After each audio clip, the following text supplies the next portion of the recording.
I was probably, I was about 21 years old then. Got out of the military.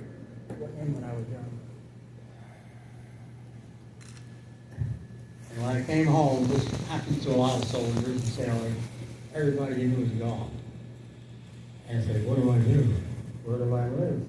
I slept in the car for a while, which a lot of the guys do nowadays, you know, and drinking. But I didn't do that.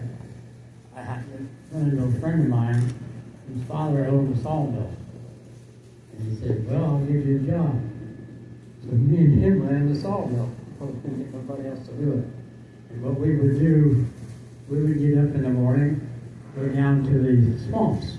So we cut cedar. And the only place a cedar will grow is in a swamp, a good cedar. Not the upland cedar that you see in parks.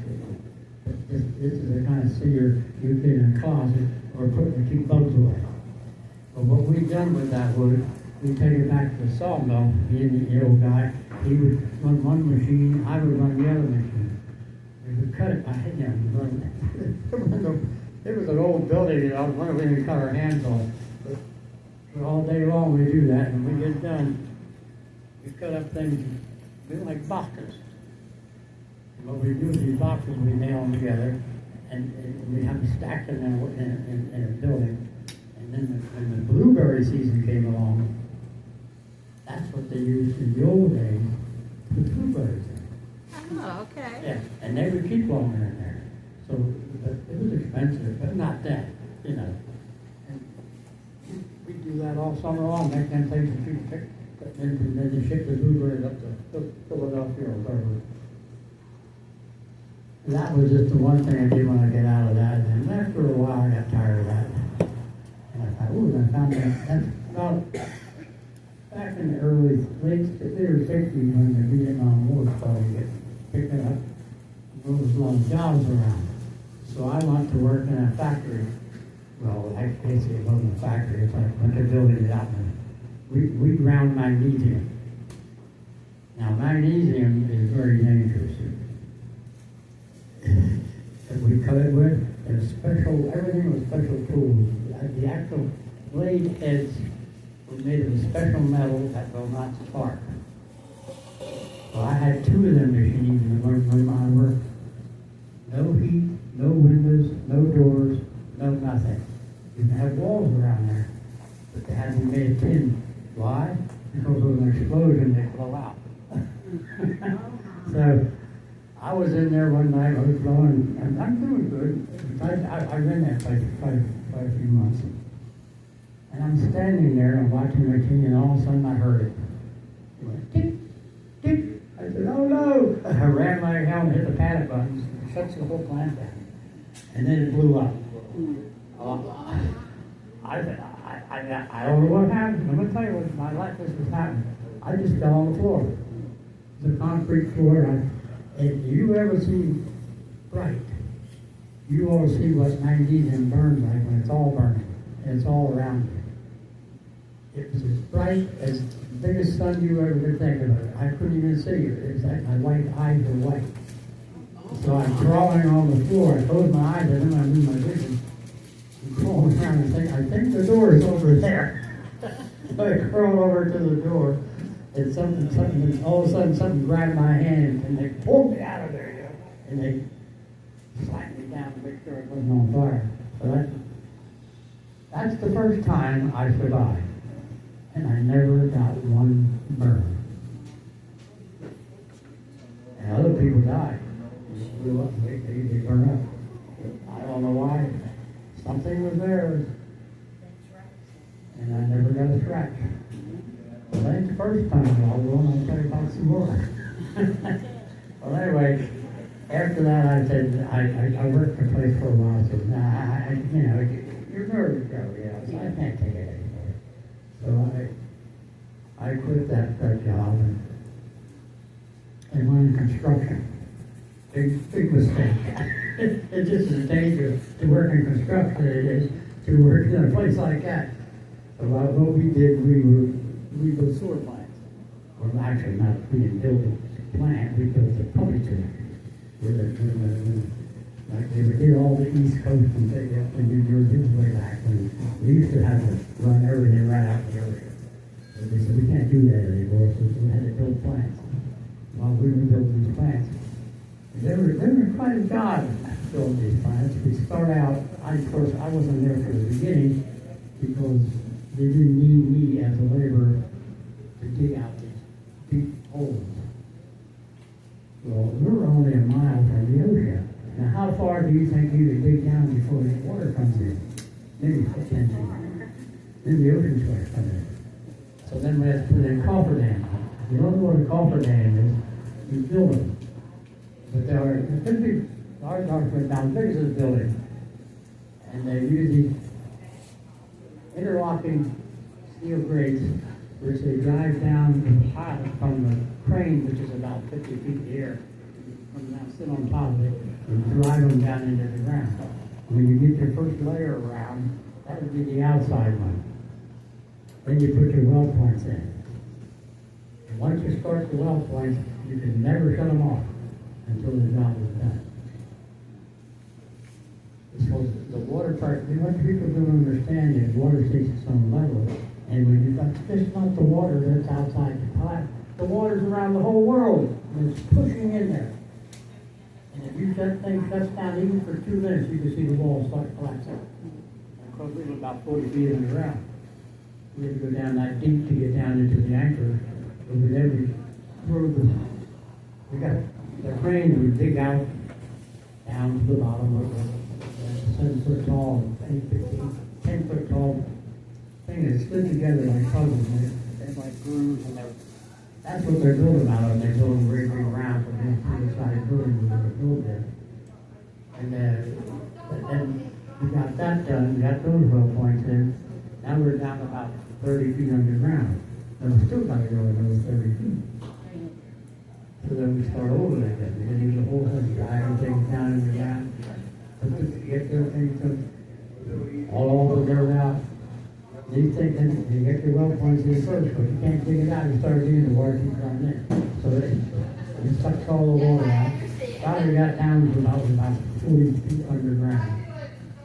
And you think it don't get hot down there? They said I had to go down there with a shovel and scrape off all the walls. This is how dumb I was. So after we get killed, I had to scrape the stuff off. I'm 40 feet underground in the water outside that steel wall. It was hundreds of pounds per square inch. Oh, if we take or something to break, it was like, boom, let it be gone. But these things held pretty good. We got down to there, we finally got down deep enough where we could drive telephone poles like this, but they were pressure treated, where they drove them deeper until they hit bedrock. If you go hit bedrock, sooner or later, anywhere on the earth, if you was deep enough. I don't know how far, them things were about 30 feet tall, so you figure this is down maybe close to 70, 80 feet underground. Before you put these things are about 4 foot apart. You have to drive this many of them in the ground. And what that is, and what they're there for, I'll tell you in a minute. We have to get down there with shovels and dig everything out, put it in, but once the piloting is stuff, you can't drop that crane down and dig it anymore. So it's all because this thing is bigger than the building. That's a lot to dig. Yeah, we do that, and then we say, okay, now we're going to put the anchor in. Well, what's an anchor? Well, the anchor is a big form you build inside the form you build to stop the water, and it's about 5 foot high, reinforced concrete which covers the entire bottom. These things you've never seen. Actually, if you drove past that place now, and you see where the plant was, you see a little building. Well, underneath it is 3 buildings underground, and it's built on top of each other. And the walls of them buildings, if you poured the concrete in the walls, they were about 7 to 8 foot thick, solid concrete, and they're all reinforced rods. Everything is reinforced. And the anchor down the bottom is a huge, half as big as this building. It's at the bottom of the well where you work, and that would be in, about this high from the floor, and everything is highlighted together. It takes weeks to get that all done. And then you pour the concrete. And when they start pouring the concrete, they never stop. They start early before the sun would come up, and we'd be working late in the night with lights of truckers and tons and tons and tons. And we're pouring tons and tons of concrete down in here. And you can fill this thing up, it finally gets out. You can't do anything because you know what get in there to get the thing down into the concrete. But wait till it starts hardening up, and it gets good hard. Then you get it down there with these machines that ground the top off, so you make it flat. So that was your anchor. Then on top of that, you put your floor base, which is the top, the bottom of your building if you're going underground. And before that, then it's all up. It's quite a job. It goes on for months and months and months. We work but all summer, all winter. I mean, it was out there so cold. And one time, this is another time I broke out. I had all these clothes on, right? When you're working, you get oil all over you because as soon as they teach me to work, I backed up into a heater and caught fire. But I didn't panic. I never panicked for reason. I just had gloves on them. And I put the fire out. I'm not anybody else who wants screaming off into the night. It didn't bother me. So we got that to done. But anyway, that's the first time I ever came very close to getting. I didn't get killed. Nothing for one thing that hit me, the heaviest thing fell was the guy on top of his work with a hammer. He dropped it and it landed on my hard hat and bounced off. I said, why can't you tell on this? I thought for someone. But that was that job. That went on for almost a year. We finished that job, but we never do the inside. We don't put the pumps in, nothing like that. We build them. And everything is framed down into the walls. And then, of course, after you're done, I put the ladders in, me and a couple other guys. You have to walk down ladders. You drill into the concrete, which they have a special drill they drill with. It takes you about a half hour to drill one hole. Then you plug it up, you stick the things in there, and then you plug your chair case. Goes into that, and then it's all hardens up, and then it's in there forever. And you want to go into the building, you go in the front door, you go over to another door, and open it, and you hear all these stuff going down into the wall. Now the real bottom part is where the sludge comes in. That's about 40 feet underground. Because it was the main pumping station for the whole section of Tom River. Well, anyway, we're down there. We had it all done, down at the river, and you had to go down and get something down in there, scraping off stuff without putting ladders in. Put the ladder. And I heard this noise. I said, what is that noise? Sounds like water. Where's it coming from? Well, we had a big pipe, 5 foot tall. With the main line that came where all the floods came in. I said, there's something coming down that pipe. We run like hell, we got to the ladder, now we got about halfway up, and that sucker came through. Like that. And it filled that sucker right up to the top. And we were pulling up the ladder, falling us up the ladder. And that was all that human waste, So and it took us about 3 weeks to pump that sucker out. We got that done. But that was the one job I worked on. Then I left that one. We did what we done. We could always do the concrete. I didn't do the finish and touch it. I was a heavy labor. We left there. Oh, I never told you about this. I told you about the time where I worked in the ground there. That's all I remember. But anyway, we had to build another one. Down further south is there, down near the far end of Cape May. And we worked on that for quite a while. We had the bottom done and working our way up. And one day, and it was a nice day after a while, I just go up and stand on top and look down, wait for the trucks to come before the concrete, right? And I'm standing there, looking around, like you do when you have to stay in one spot. And something stung my hand. I said, well, what the heck was that? And my hand was all bloody. I didn't see anything. But what happened, the crane was over top of my head. It had a steel ball on it that weighs about half a ton. It broke off. It came down and went right down my arm and went through all through the moles and then down into the bottom of the head. And I'm standing there, looked at that, and I said, I was only 3 inches away of being smashed. I don't know, I never get scared like that. I climbed down 5 thing and went in and bagged my hand up. I said, well, I'll see you. He said, where you going? You see that bar down there? See, I'm going to drink everything they got in it. They had to carry me out of there. That's when I never went back. I said, that's it. There's got to be a better way to make a living. That was 2 times when I was in So I quit that. What did I do the next job was?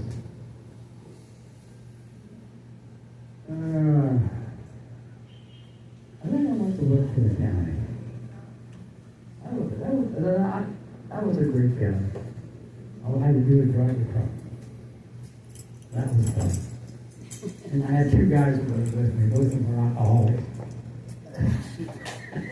And they say, Bob, stop down there at lunchtime, goes to the bar, go home and get some beers. I said, I can't drink the beer in the car with a truck. They get in there, they get drunk, and I'm driving them around. I make it, but what we done, we just went around tacticals. And cleaned out the drain when it rained and stuff like that. But that was a fun job. That was over George and what was the other guy's name? Anyway, they're both dead now. Bob, Huh? where'd you get your hat? What's that? Your hat. I like that. Yeah. That was what I looked like when I was younger. Well, you had to. I never mentioned the part. Everything that you had to, when you pour the concrete, you have to build forms. And guess what the forms are built out of? Steel plates. And they're about 2 foot wide and 4 foot long, and they interlock, and you lock them. Well, I could carry 2 of them. Because if I carried one, I had to go back and get another one. So I carried 2 of them. I ain't gonna lie, I was stronger than hell. I had muscles coming out of my feet. But that was that was a good job. The second job was when I decided I wasn't gonna do this kind of work anymore. I almost got killed in that job. I said, it's gotta be a job or I almost gonna get killed. But I found out the county was a good job. And what'd you do at the county? Drove the truck. What type of truck?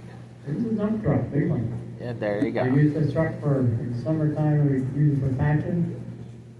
And then we, if we're working on the road, take the dirt, all dirt is now.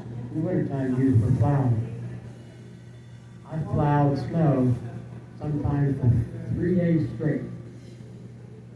I couldn't sleep when I was driving. I'm going out of the Not a lot of stuff. I remember one storm, we had so much snow down, because I was living on the East Coast there, right, in the Atlantic Ocean. And the storms would come off the ocean. Well, they piled snow up 10 feet tall. This guy had a house down there on the other side of this thing, and then I called, he needed an ambulance. And well, how are we going to get him out of there? We took a front end loader down there, started loading and dumping, and I'm plowing and dumping. We finally poked the hole through the thing, got to his house. We got him out of there. It goes on and on and on. I remember when Seaside was flooded many times. You've probably seen a few times when it was flooded in the newspaper. And the water would come in off the ocean. You'd bring all the sand and everything with it. Now, that was Seaside, was just an island. It was not above sea level. It was below. So when the storm would come in, it would just bring the sand from the ocean and just cover the whole town on this, and we had to dig all that out. It's been weeks digging out. It would look like if you look there and look down, you can see where it came in and pushed sand down the streets. Until we got high enough for us to push it anymore here. Yeah, that was another fun job. Dig. And the worst part is, you go to Seaside now, you can still see sand in the streets because it gets washed up there every time it rains. Tom's River still has sand in the roads because it gets washed up there when it rains. I told somebody joked there. This ain't a joke. This really happened. I knew these two people. We didn't call them. I knew them. I forgot them. They were old. The guy was an old man, and he had this young crazy girl. I don't know where he found her. She would drive me around. Well, anyway, they decided they didn't have any money. They said, well, let's go get some money, I guess. So they pulled up in front of the bank with their car. And she reached the gun bar and pulled out the cat gun. And she runs into the bank. Oh, the old guy, he's sitting in the car. Oh, you know what I'm supposed to do. He's in there trying to stick the bank up. She pulled the trigger on the gun fell apart. It's so funny. So she panics and runs out the door, jumps in the car, takes off, and runs right into a telephone pole.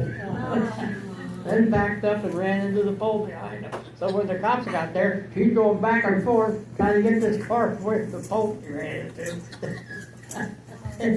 It was hilarious. I mean, the cops come, they just stood there looking at it. They took him out of the car. They took him to the jailhouse. And they read in the paper the next day, there's a story of Bonnie and Clyde. It was unbelievable. And they couldn't do anything to old Clyde. He was like 90 years old. He didn't know what was going on. And Bonnie, she just got out of the nut house. So they put her back in the nut house and let him go. There was some crazy things going on. It was fun. I could tell you a lot of other things, but we kind of cross-reference and go back and forth with it. I just wanted to tell you a little bit about that was just one thing I done for a living. And then when the war was going on, I worked in the big plant and stuff. A lot of times I said, how come all these things happened to me and I never got scratched? Other people on the job, one guy got burned up so bad he died. Another one, he looked like a zombie. Because they burned his face and everything. Oh, it just didn't happen to me. And that's the way life goes. And here I am now. Look at that. I'm 86 years old. Still playing.